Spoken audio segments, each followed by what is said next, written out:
Hello everyone, welcome back to the Highland Greenhouse here at Carlton Carnivores. I've got another special plant spotlight for you guys, and this one today is actually a close relative to the species that I believe I will have had in the last video that I posted as a plant spotlight. Another Philippines endemic, another Mindanao endemic specifically, and that is Nepenthes cornuta. This is a species very closely related to Nepenthes copelandii, the last video that I filmed, and also, of course, the rest of the alata complex. So alata, Gracilliflora viridis, Mindanaoensis, and etc. Now, these guys specifically are a species that currently is only known in the Pantaron range in central Mindanao, a very remote and very uncommonly visited mountain range. So even though that they are fairly restricted in that manner and also in a fairly narrow band of elevation in that region, the remoteness of that area kind of protects them from things like poaching and habitat destruction. Now, still a risk, of course, as it is for most Nepenthes, especially narrow endemics, but for now these guys are relatively secure there. These guys grow at roughly 1,000 meters in elevation, so roughly 3,300 feet in elevation, and they don't seem to vary a whole lot from that area, so right along that narrow band as of right now. And they are known primarily on in open areas, so things like clearings and ridgetops on ultramafic substrates, so rocks that have a lot of heavy metals in them that kind of stunts the growth of other species of plants, and that allows species like the Nepenthes here, which are able to get their nutrients from their leaves instead of their roots, to take advantage of those areas and grow where other plants cannot do as well. That gives them an advantage and keeps them from getting outcompeted by other vegetation. Now, this species, it is quite a bit smaller than relatives like copelandii. The vines only grow up to about 10 feet in length on average, or at least what is currently recorded that is their average. And they have a relatively small, thin, cylindrical stem. The leaves tend to be about around 18 to 20 centimeters, so maybe up to 8 inches in length. And they have a very, very distinctive curled and tight petiole that comes around and clasps the stem about halfway around. It does not run down the sides of the stem as the internodes go up. It simply clasps right there and then broadens out into an elongate ovular lamina that comes down to a fairly tapered tip that runs into the tendril. That is a little bit different from some of its relatives. Also, this species is pretty much entirely glabrous. You might find a few little hairs right along the edge of the leaf, or of course the young pitcher buds may have some orange-red hairs, but otherwise it is completely smooth all around, and that will distinguish it from species like alata, which are very hairy plants, or potentially some of its other relatives like petiolata and such. Now, the lower pitchers, they are relatively small. They tend to only be between like 15 to 20 centimeters, if that. So 6 to 8 inches tall at most. They're often even smaller than that. This might not be too much smaller than their average full size. Now, like their relatives, they tend to have this bulbous base, so roughly ovular in the lower, generally third or so of the pitcher. It narrows dramatically at the digestive zone hip right here, where it transfers up into the waxy zone of the pitcher. And then the upper portion is usually generally cylindrical, maybe slightly funnel-shaped, widening up a little bit at the mouth. Sometimes it does narrow slightly, again, right below the peristome as well. A distinctive trait of this species is also that the wings that may be present in very, very young pitchers basically vanish as they grow up into older pitchers here. These ones here are in the process of losing those wings. They have some very distinctive ridges along the front of the peristome, and right up at the top they have remnants of wings with little fringes there, but those may completely disappear as the pitchers mature. So fully grown, full-size lower pitchers often are almost completely lacking, may only have that little bit of fringe there. The mouth is roughly ovular, maybe slightly teardrop shaped, and slanted upward, and they have a fairly simple rounded peristome that surrounds that as well, coming up to a simple, almost rounded, slightly cordate or heart-shaped lid. Now, the coloration of these guys is also very similar to a lot of their relatives. They have a much paler lower portion. It's generally greenish or slightly yellowish, maybe turns cream as it goes up into the upper portion of the pitcher.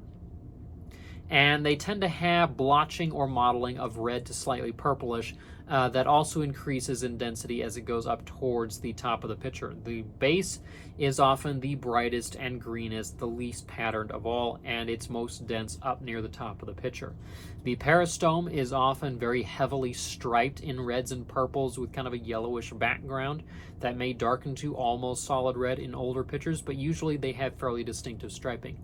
They also have a nice creamy white interior with little red or purple blotches, and a very dark reddish to purple lid with similar blotches on the underside. Now, the lower pitchers, of course, are produced as long as the plant is in rosette stage or whenever it's producing basals. As this starts to transfer into climbing growth and produces upper pitchers, they change quite dramatically. Now, unlike a lot of the alata complex, they don't retain that bulbous basal shape and cylindrical upper portion. Instead, like their relatives Ceciliae and Copelandii in particular, the shape actually changes almost entirely. With these guys, they actually form an almost tube-shaped upper pitcher with a bit of a couple distinctions. So the upper pitchers, they balloon out fairly quickly down near the base, and sometimes they're slightly bulbous right there, but they're often slightly flattened on the sides as well. So tubular, but with a slightly flattened profile. And then if it is bulbous at the bottom, then it may narrow slightly at the digestive zone, but then continue in a cylindrical or very, very slightly funnel-shaped shape up to a mouth that is actually fairly flattened out rather than slanted like on the lowers here. It curves up slightly under the lid, but otherwise is fairly flat.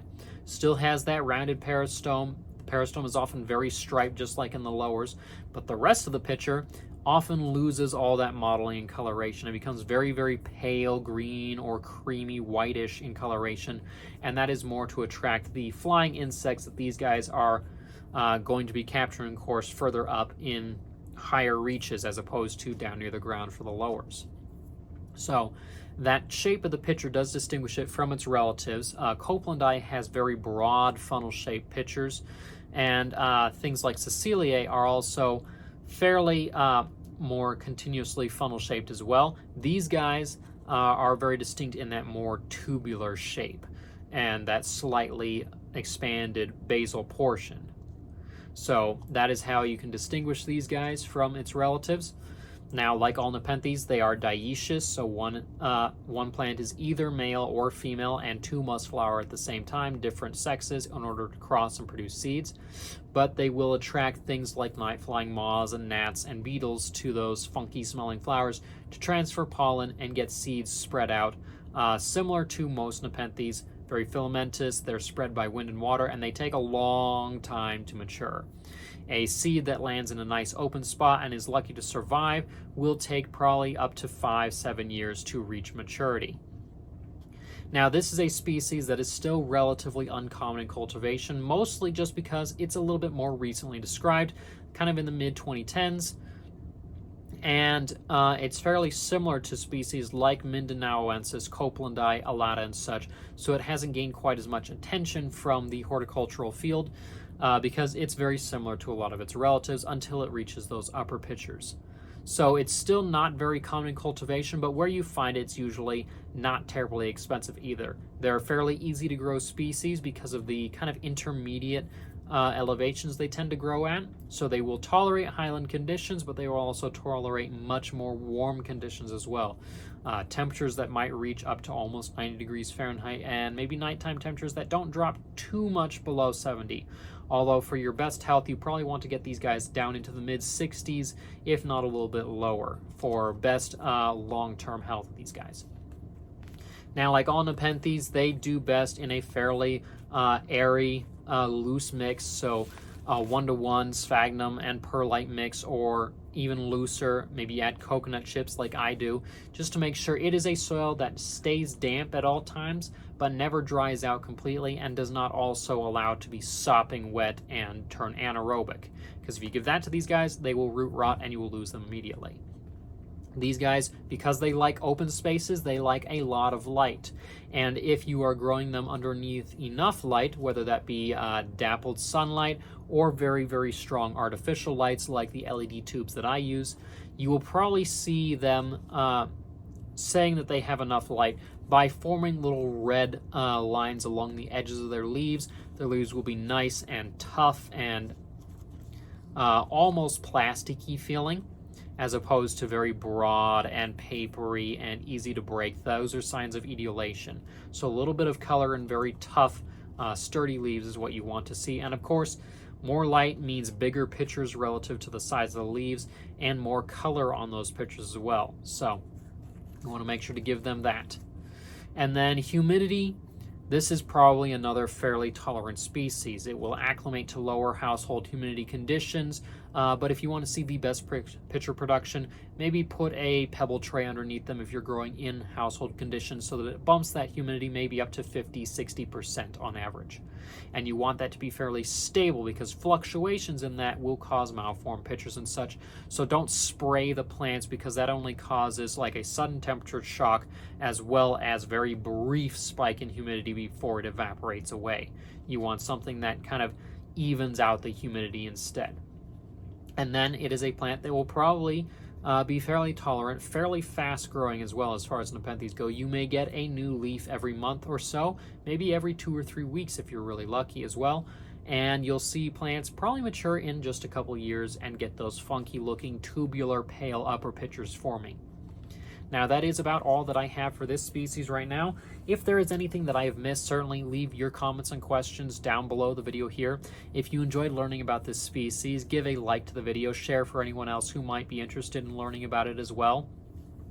If you'd like to learn more about the plants and animals that I work with, certainly find my website at carltoncarnivores.com, where the blog and database are at. And if you have suggestions for articles that I should write for the blog, certainly send me a message or leave comments here as well. You can also find me on social media, Instagram, TikTok, Facebook, Blue Sky, etc. at Carlton Carnivores. And if you'd like to help production of these videos, because they are time consuming to edit, and of course raising these plants is expensive, consider buying some of the plants or merchandise at the website shop. Or you can become a Patreon member where you get early access to these videos before they're released publicly, as well as access to the monthly seed contests that I do for members there, as well as other kickbacks also. You can also, if you don't want to do a monthly subscription like that, you can do one-time donations to support at places like coffee.com or contact me for other methods. Most of the links for these things will be in the video description below. But until next time, I'm Hawken Carlton, and this is Carlton Carnivores.